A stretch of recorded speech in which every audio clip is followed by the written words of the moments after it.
When I opened the door with my daughter Lucy in my arms, the cold March rain still clinging to her hospital bracelet, the last thing I expected was to be screamed at. "You better pay Diana's rent, or get the hell out of this house," my mother shouted from across the living room. Lucy flinched in my arms. We'd just come from the ER. Her asthma had nearly taken her life. She was still clutching Bunny, her favorite stuffed rabbit, with both hands, her breathing shallow, her skin pale. And my mother, Janice, didn't even ask if she was okay. She didn't care. I tried to keep my voice calm. "Mom, I just paid for Lucy's medication. I don't have anything left this month." Janice's lip curled. Always with the excuses. "You're pathetic." Before I could say another word, Russell, stepfather, stepped forward and, without warning, hit me. Hard. His palm cracked across my cheek like thunder. My knees buckled. I went down, my hip slamming into the floor, the taste of blood rushing into my mouth. Lucy screamed. "Mommy!" I couldn't see her at first. Just the ceiling, blurry. The ceiling fan spinning above me like it was mocking how fast everything had spiraled. Then her face came into view, her small hands trembling, Bunny dangling from one fist, tears streaming down her cheeks. Russell looked down at me with a sneer. "Maybe now you'll learn your place." And that was it.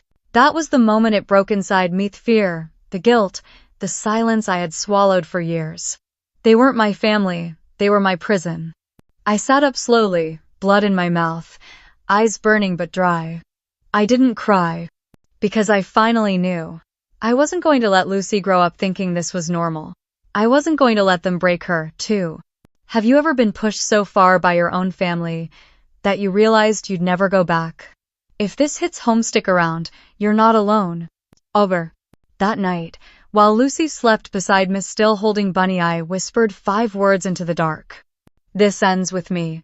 And I meant it. The rain had stopped by the time Lucy fell asleep. Her tiny body curled up next to me, breathing finally steady. Bunny was tucked beneath her chin, like a shield between her and the world. I sat there in the dark, the glow of the streetlight bleeding through the blinds, casting pale stripes across the floor. My cheeks still throbbed from Russell's slap, but that pain was nothing compared to the storm inside me. For years, I told myself I was keeping the peace. That if I just stayed quiet, swallowed the insults, paid the bills, helped Diana out just one more time, then maybe they'd finally treat me like family. But it never ended. It just shifted forms. I was always the one they leaned on, but never leaned toward. Rent due? Clarissa will cover it. Car trouble? She's got a steady job, she can afford it. Groceries, tuition, emergencies, bailouts. I was the family's financial spine and emotional punching bag. And when I asked for help once, when Lucy had bronchitis and I couldn't afford the copay, my mother said, "You should have married better." I blinked hard, pushing the memory away. The room smelled faintly of Lucy's shampoo and hospital antiseptic, a strange combination that made me feel both safe and sick. Somewhere down the hall, the pipes groaned. The heater clicked. I flinched instinctively. I hated how even silence had started to feel dangerous. I stared at the ceiling, watching shadows shift. Why did I let it go on so long? Maybe it started when I was younger, when Mom would say things like, "Diana's just more delicate. You're the strong one." Or when Russell accidentally broke my phone and laughed when I cried. It didn't seem like abuse at the time. It felt like a bad joke, a weird family quirk. But somewhere along the line, those jokes stopped being funny. They became patterns, expectations, chains. I closed my eyes and saw it all laid out. The late nights covering bills, the time I loaned Diana money for a business idea that turned out to be a girls' trip to Miami. The Christmas where I got Lucy one gift and Diana walked out with an entire trunk full. And every time I spoke up, I was told the same thing. Don't be dramatic. Shakespeare. Stop making it about you. You owe us. We raised you. My chest tightened at the memory. I glanced down at Lucy, her lashes fluttering as she dreamed. I used to think I was protecting her by staying quiet. But what if silence was the real danger? Because children don't just learn by what you teach them, they learn by what you tolerate. The bruise on my face would fade. The real damage was invisible, the cycle they had trapped me in, and the one I had unknowingly passed on to her by staying. I took a deep breath, pressing my palm flat against the blanket covering Lucy. It was warm, solid, real. So was she. And I would not let her grow up believing that love meant fear. That obedience was survival. That family was something you had to survive. Not anymore. But I wasn't ready yet. Not completely. Not until I knew how deep this went. Not until I could face them with more than anger. I needed something stronger. I needed truth. I needed proof. And tomorrow, I'd start looking. Morning light filtered through the curtains in thin, tired streaks. I hadn't slept. Not really. I sat at the edge of the bed, still in the clothes from last night, watching Lucy as she breathed, soft and rhythmic. Bunny cradled against her chest. She looked so small, so still. I wanted to believe we were safe here, that this was a bad dream and it would all fade away. But my swollen cheek, the ache in my hip, the dried blood crusted at the corner of my mouth, those things didn't lie. The house was quiet, but not the comforting kind. It was the kind of quiet that feels heavy, like something is waiting to happen again. My phone buzzed on the nightstand. I jumped, reaching for it too fast. It was a message from Chelsea, my neighbor across the street. We weren't close, but she always waved when she saw me. Said hi to Lucy. Her message was short, just 5 words. Are you okay? Check this. Attached was a video. I stared at the thumbnail for a long time, just the blurred outline of my front porch, shot from across the street. Part of me didn't want to watch it.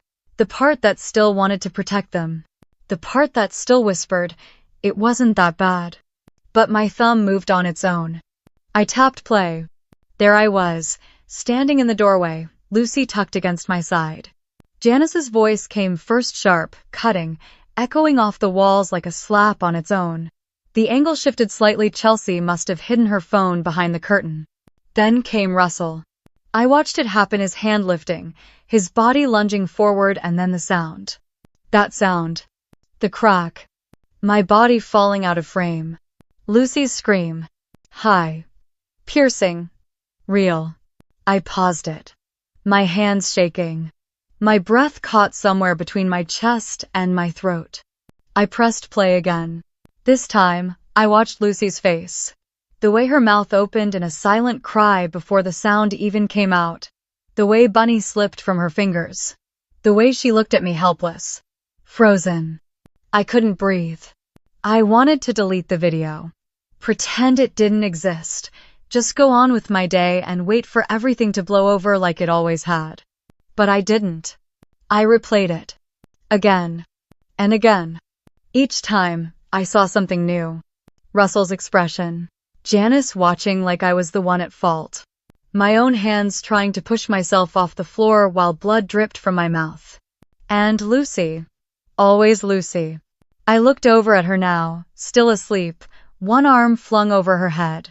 Her little fingers curled like she was still holding on to something. My chest ached. She saw it all. I couldn't pretend otherwise. I couldn't protect her by staying quiet anymore. Because silence was what let it happen. What made them think it was okay. And worse, what made her think it was normal. I opened the video again, pausing it on Lucy's facetiers on her cheeks, Bunny at her feet, eyes wide with fear and confusion. That image burned into me, branded itself on my heart. Not out of shame. Out of clarity. This was the moment I stopped making excuses. This was the moment the cycle stopped being invisible. Because now, it was documented. Caught. Timestamped. Undeniable. And I wasn't going to let it disappear. Not this time. The kitchen was quiet except for the low hum of the fridge and the occasional scratch of Lucy's crayon on paper. She sat at the table, Bunny tucked securely in the crook of her arm, drawing something with deep concentration. I didn't have to look to know. It would be another picture of me on the floor. I stared at my phone, The screen still open to my banking app. The balance hadn't changed. Still dangerously low. Still mocking me. Hospital bills. Groceries. Rent. I had calculated everything down to the cent. And yet, something wasn't adding up. I scrolled through the recent transactions again. A lump formed in my throat. There it was. Home equity withdrawal. $12,500. I froze. That money wasn't for spending. It was supposed to be my emergency buffer, locked, untouched, only to be used if Lucy or I ever really needed it. No one had access to that account but me. At least, that's what I thought. My stomach turned cold. I called the credit union. The woman on the line was polite, helpful, almost cheerful. Yes, the withdrawal was approved last week, used for a small business investment. I blinked. I never approved anything. She paused. It was signed by co-trustees Janice Monroe and Russell Kenton. They used the joint authority on the original deed, from when the house was purchased. My mouth went dry. Was there a business name? I managed. Diana Lux Aesthetics, she replied. Looks like it's a new spa. Downtown Portland. Dotto? My legs felt like they might give out. I ended the call, numb, and sat there staring at the kitchen wall like it might give me answers. They didn't just steal from me. They used my house, my emergency fund to pay for a vanity project for Diana, my sister, who hadn't worked a full-time job in her life, who once told me, with a laugh, "Some of us are just meant to be taken care of, you know?" I clenched my jaw so hard it hurt. Lucy looked up from her drawing. "Mom, why is your face like that?" I forced a smile. "I'm okay, baby, just thinking." But I wasn't okay. I needed air. I grabbed my coat and keys, told Lucy we were just going to the store real quick. She nodded, already used to sudden grocery runs and quiet tension. We stopped at the corner store for milk. I let Lucy pick a candy bar. It was the only part of the trip that felt normal. But then I saw her. Diana. Standing near the cosmetics aisle, holding a $60 jar of serum in one hand, her phone pressed to her ear with the other. She was laughing. I swear, the spa launch party was insane. I might book Cabo for next week, just to recover. She flipped her perfectly curled hair and dropped the serum into her cart without checking the price. I stood there, frozen, heart pounding. She turned and saw me. For a moment, her smile faltered. Then she smirked. "Clarissa," she said coolly, eyeing my worn hoodie and dark circles. "Still playing the family martyr, huh?" Something in me cracked, but I didn't show it. "How can you afford all this?" I asked, voice calm but shaking underneath. "You know what's happening to me? To Lucy?" Diana rolled her eyes. "Maybe if you weren't so bitter, they'd love you too." She turned her back on me just like that. Conversation over.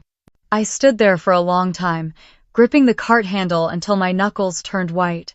Her words clung to me like smoke. But this time, they didn't sink in. They sharpened me. It was just supposed to be a quick errand. We were out of milk again. I debated dragging Lucy along, but she was tired, still in her pajamas, wrapped in a blanket on the couch watching cartoons. The store was only 5 minutes away. She promised not to open the door for anyone. I double-checked the locks, handed her the house phone, and kissed her forehead. "I'll be right back, baby. Don't worry." She nodded, bunny tucked under her chin. I left the engine running while I ran inside the corner store, grabbed a few essentials, and headed back within 10 minutes. But the moment I turned onto our street, my stomach dropped. The front door was open. Wide open. The grocery bag slipped slightly in my grip as I rushed to the porch, heart pounding in my chest. I pushed the door wider with my shoulder. "Lucy?" I called out, trying to keep the panic from my voice. A soft whimper came from behind the couch. I dropped the bags. Lucy peeked over the armrest, eyes wide, cheeks streaked with tears. Bunny clutched tight to her chest. She didn't say a word, just pointed toward the kitchen. I followed her gaze. Janice was standing by the counter, my jewelry box open in front of her. Her fingers sifted through it like she was at a yard sale. Russell stood at the end of the hallway, arms crossed, blocking the way to the bedrooms.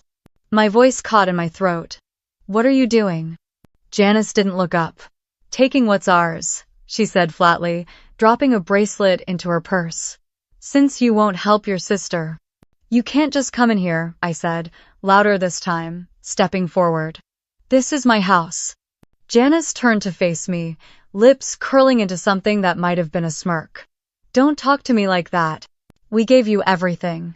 Russell took a step forward, deliberately placing himself between me and Lucy. I could feel my pulse in my throat.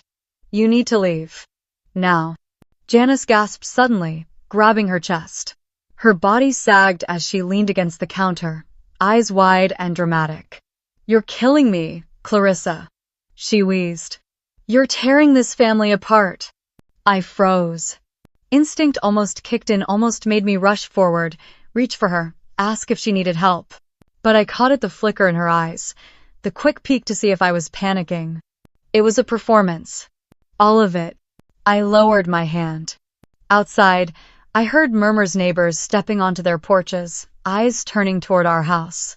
I could feel their curiosity seeping through the windows. Russell raised his voice. "She's abusing her own sick mother. Someone call the cops." I stood there, stunned, as Janice sank to the floor, sobbing loud enough for the whole street to hear. Lucy whimpered again, her voice finally breaking through. "Stop." She stood up behind me, small and shaking, bunny clutched so tightly I thought the seams might split. Her cheeks were wet, her eyes terrified. I turned to her, reaching out, but she flinched just slightly, enough to make my heart shatter. In that moment, I realized something deep and irreversible. This wasn't about me anymore. This was about Lucy. About the world she'd grow up in if I let this continue. About whether she'd think it was normal for people who claim to love you to barge into your home, steal your things, and weaponize their tears. About whether she'd ever learn what real love looked like. And I knew I couldn't protect her by staying small anymore. That night, the house felt like it was holding its breath. Lucy had cried herself to sleep. Her tiny body curled so tight it looked like she was trying to disappear. I tucked Bunny in beside her, just like always, but she hadn't reached for him this time. I stood in the doorway, watching her chest rise and fall. It should have been a peaceful moment, but something was breaking inside me. I closed the door quietly and walked to the bathroom. The mirror above the sink showed me everything. I didn't want to see bruises forming like shadows under my skin, jaw still tight from clenching, eyes bloodshot from holding in tears. I turned on the faucet, letting the water run cold. My hands were shaking, but I didn't feel cold anymore. I felt angry. Not the kind of anger that flares up and dies out. No, this was slow, deep, and dangerous. The kind that had waited. The kind that had watched. The kind that now had nothing left to lose. I dried my hands, walked back to the kitchen, and opened my laptop. The screen glowed in the dark like a small, defiant sun. I opened my photo library.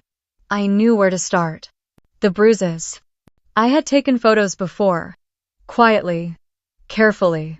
Not because I thought I'd use them, but because some small voice inside me kept saying, "Save it, just in case." I uploaded them one by one. Then the voicemail from Janice. "You owe us. You owe your sister. Don't forget who paid your bills when you were pregnant." Except they hadn't. I had. I dragged the audio into the folder. Then the screenshots, Russell's texts, threatening me if I didn't pay up. Diana's smug messages pretending none of it was happening. And finally the video. Chelsea's recording. The slap. Lucy's scream. My body hitting the floor like a broken object. I hit save and labeled the folder. For Lucy. I stared at the name for a long time. Because this wasn't just about revenge. It was about legacy. What kind of mother did I want to be? What kind of woman did I want my daughter to remember? I could stay quiet. I could wait for the next visit, the next manipulation, the next slap I'd have to hide under concealer. Or I could choose different. I opened a new document and began writing down the timeline. Dates, incidents, witnesses, the house deed, the equity withdrawal, proof, all of it. I backed everything up to a secure cloud, then again to an external drive. And for the first time in years, I felt my breath slow, my hands steady, my spine straighten. This wasn't rage anymore. This was resolve. Have you ever stayed quiet just to keep the peace until one day it nearly broke you? If this feels familiar, comment, no more. You deserve better. I closed the laptop and glanced at the clock. 3:12 a.m. The house was still silent, but not in a threatening way this time. It felt waiting. And so was I. Tomorrow, I'd make a call. But tonight, I made a decision. No more secrets. No more hiding. No more letting them define what love, family, or loyalty meant. This flame inside me? It wasn't rage. It was rebirth. By sunrise, I was already dressed. Sama jeans. Sama hoodie. Sama circles under my eyes. But something was different. I wasn't dragging myself through the motions like I usually did. I wasn't forcing myself to be okay for Lucy's sake. This time, I was moving with purpose. With clarity. Lucy was eating pancakes at the table half distracted by cartoons humming in the background. She looked up when I kissed the top of her head. I have some things to take care of today, I said, brushing her hair back. But everything's going to be okay, okay? She nodded, syrup on her chin. Can Bunny come? I smiled. Always. After dropping her off at school, I didn't drive to work. I drove downtown straight to the county recorder's office. The building wasn't much to look at. Fluorescent lights, old carpet, a waiting room that smelled like recycled air and tired decisions. The clerk at the front desk was kind. She tapped away at her keyboard when I gave her the address. Ah, yes, 1840, 2 Larchwood. She turned the screen toward me. This property is registered under Clarissa Monroe LLC. That's you. He blinked. So, Janice and Russell have no legal claim? She shook her head. Not according to the records, and there's been no rental agreement filed either. No lease. No payments. Nothing. I let out a slow breath I hadn't realized I was holding. For 8 months, they'd been living there free calling it theirs, spinning stories to neighbors about how they were helping me get back on my feet. Meanwhile, they drained my account, threatened me in my own home, and weaponized every form of guilt they could find. And I had let them. But not anymore. I took a copy of the property report, folded it carefully, and slid it into my bag. Next stop, the lawyer's office.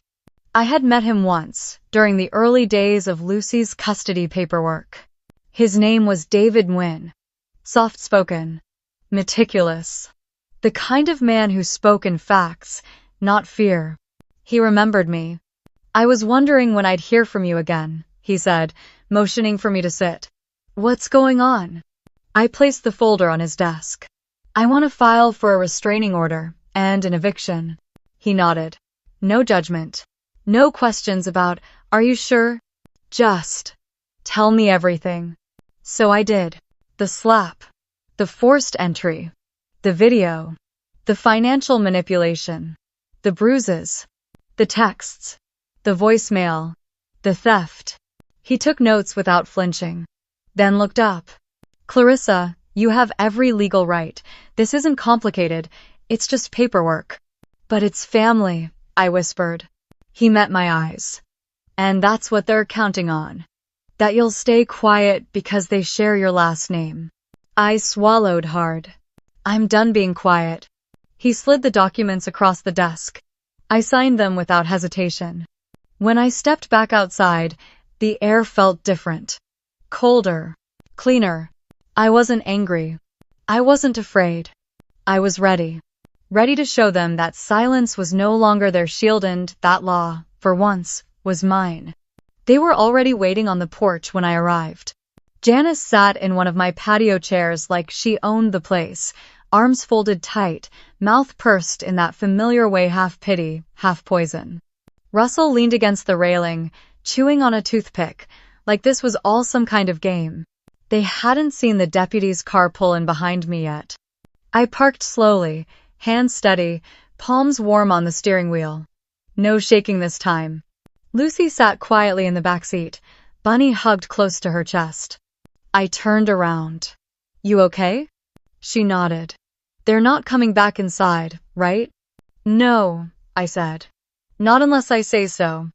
I stepped out of the car just as the deputy climbed out of his. He looked over the clipboard, adjusted his belt, and walked with me toward the porch. The air was crisp sharp enough to sting, but I barely felt it. My mind was focused.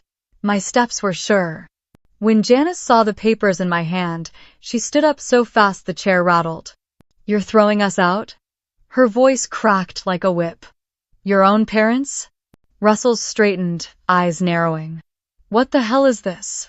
I stopped at the edge of the steps, looked them both in the eye, and said it clearly. You've been served. The deputy handed over the documents. Eviction notice. Restraining order.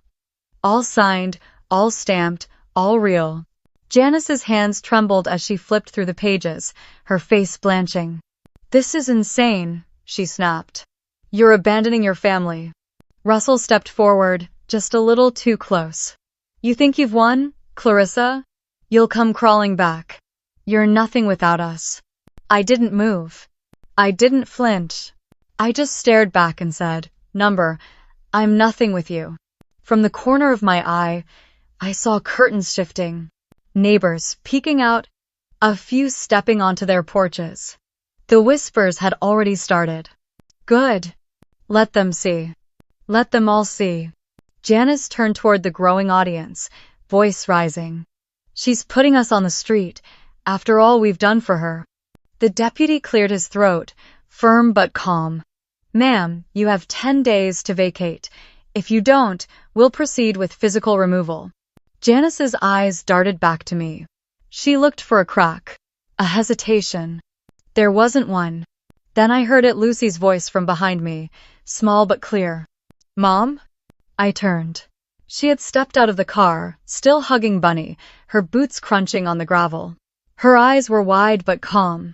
She looked at Janice, then at Russell. You shouldn't have hurt my mom, she said. And everything stopped. Even the wind seemed to go quiet. Janice opened her mouth to respond, but nothing came out. Russell's jaw tightened, but he said nothing either. I knelt down to Lucy's level, brushed the hair from her forehead. It's okay, baby, I said gently. We're okay. If you've ever stood up to someone who tried to break you, comment, I remember the day. Your voice matters.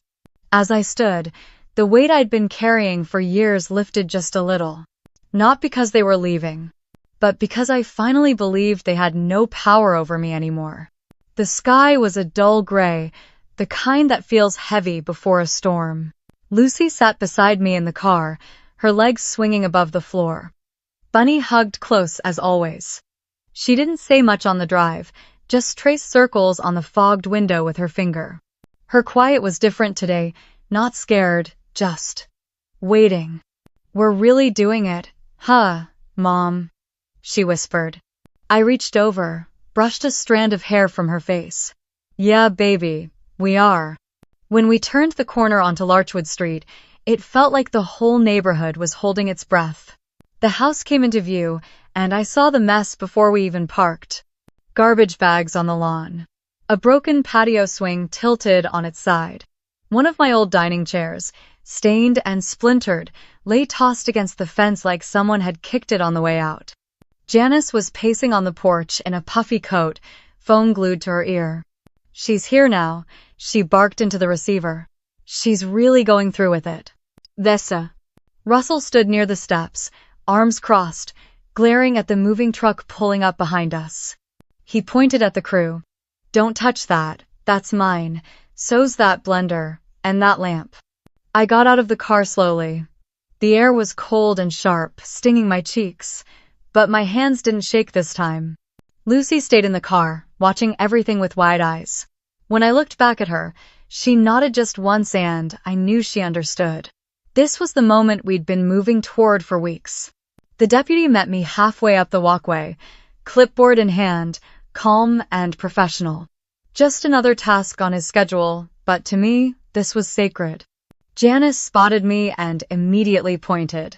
"You're abandoning your family," she yelled, her voice hoarse. "You'll regret this when we're gone." I didn't stop walking. "The only thing I regret," I said, "is letting you stay this long." Russell moved toward me, close enough for me to smell the stale coffee on his breath. His hand twitched like he might grab my arm, but I didn't step back. "Try it," I said quietly, "and you'll see how fast the police show up." He froze. Not because of the words, but because of the tone. I wasn't bluffing. And for the first time, he knew it.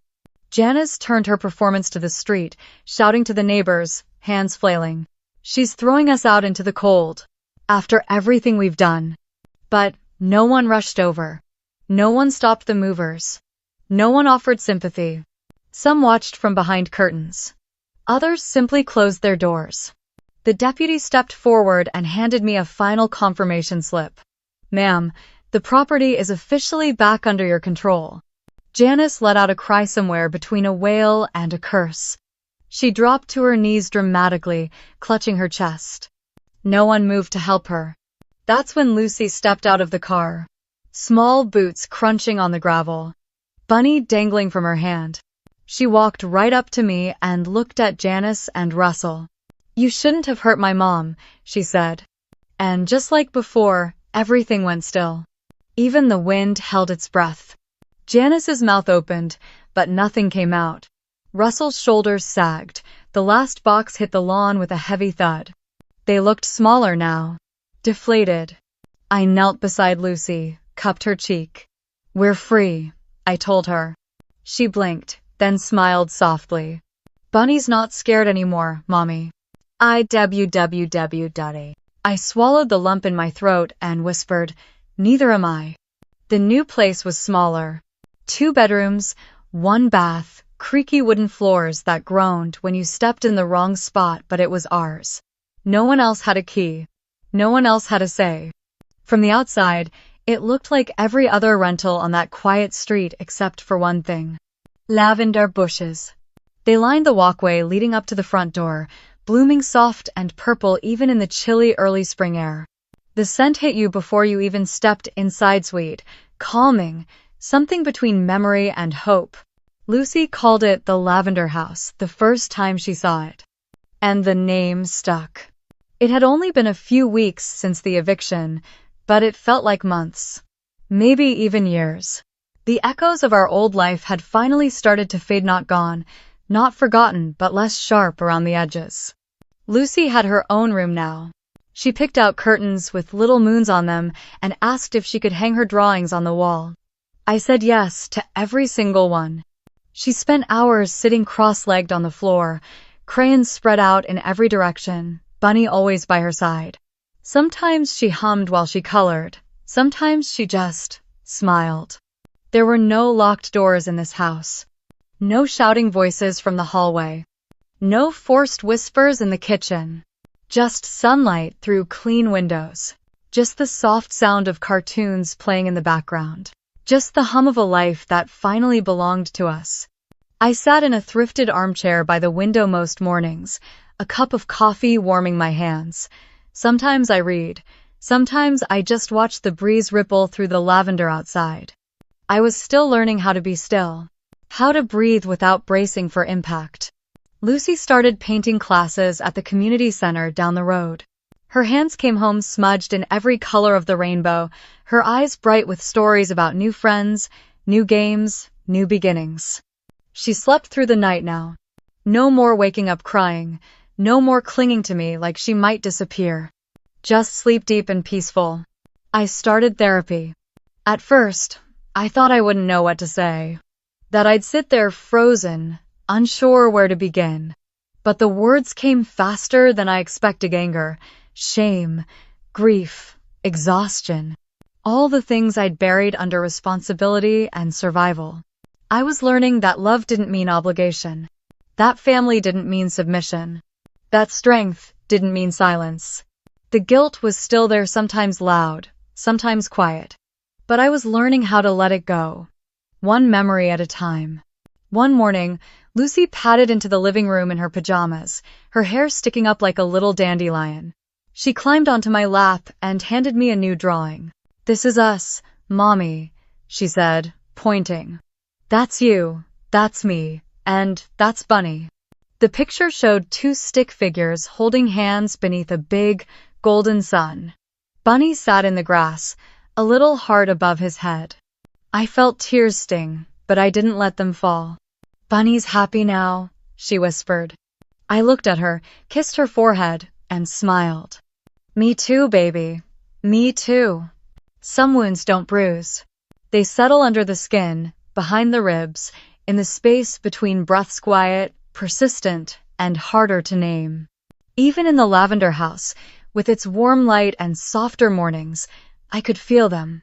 Moments when guilt would sneak in through the back door. When silence felt louder than it should.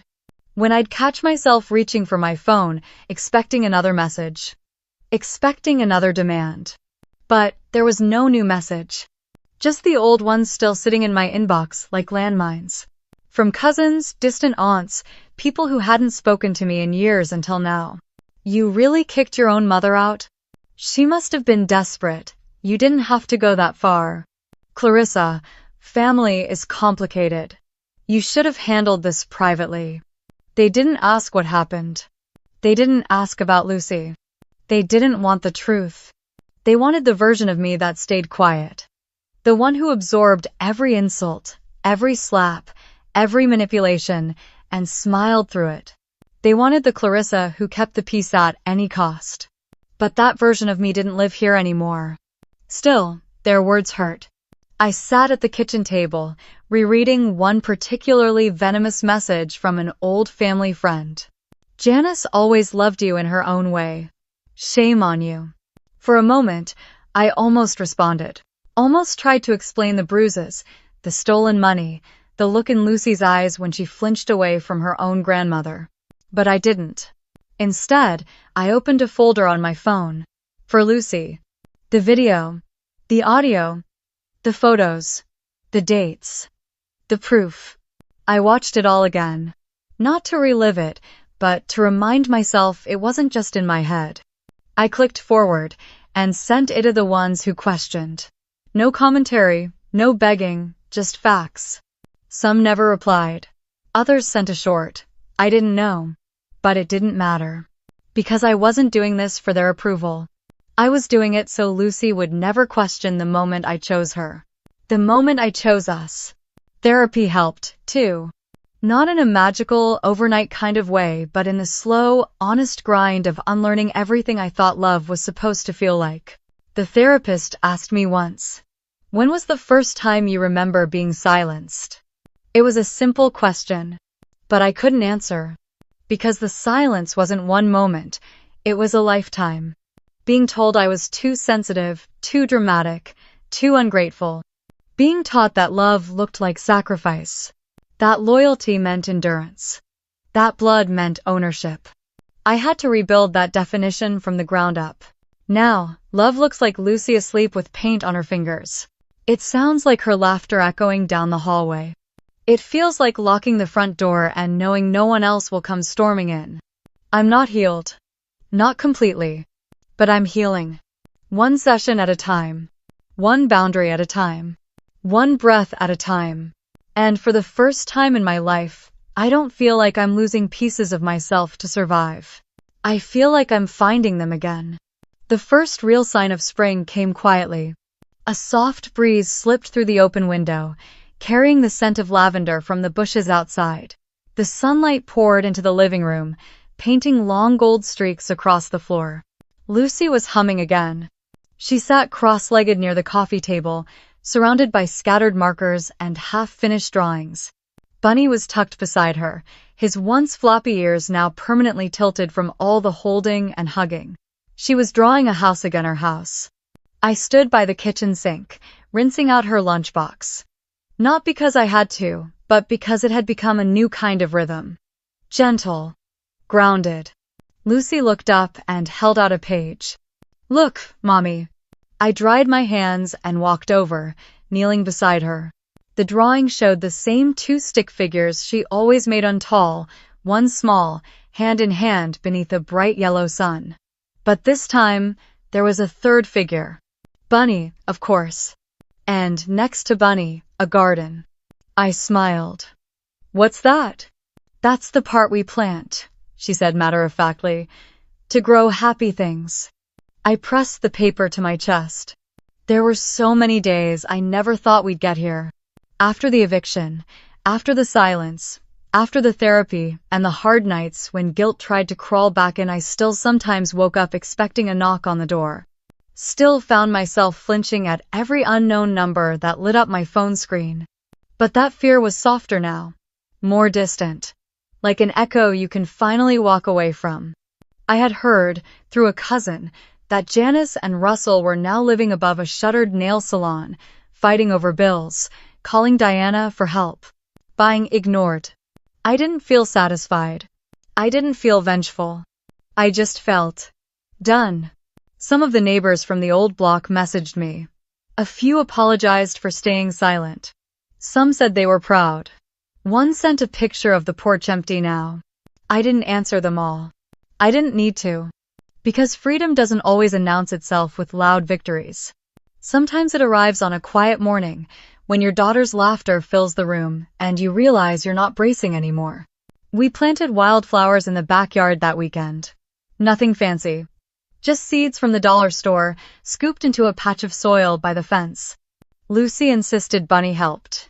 She wore her rain boots, even though it wasn't raining. I watched her press her small hands into the dirt like she was blessing it, like she was giving it permission to grow. Later that evening, we sat on the porch together. She was brushing Bunny's ear with an old toothbrush, her tongue sticking out slightly in concentration. "Mommy," she said, not looking up, "we're really safe now, right?" I looked out at the lavender, swaying in the breeze. I thought of the silence that no longer hurt, the air that no longer felt borrowed, the life that now felt like mine. "Yes, honey," I said. "We're safe." She nodded, satisfied, and kept brushing. I leaned back in the chair, eyes half closed, letting the scent of lavender wrap around me like a promise. A new season was here. And this time, it belonged to us.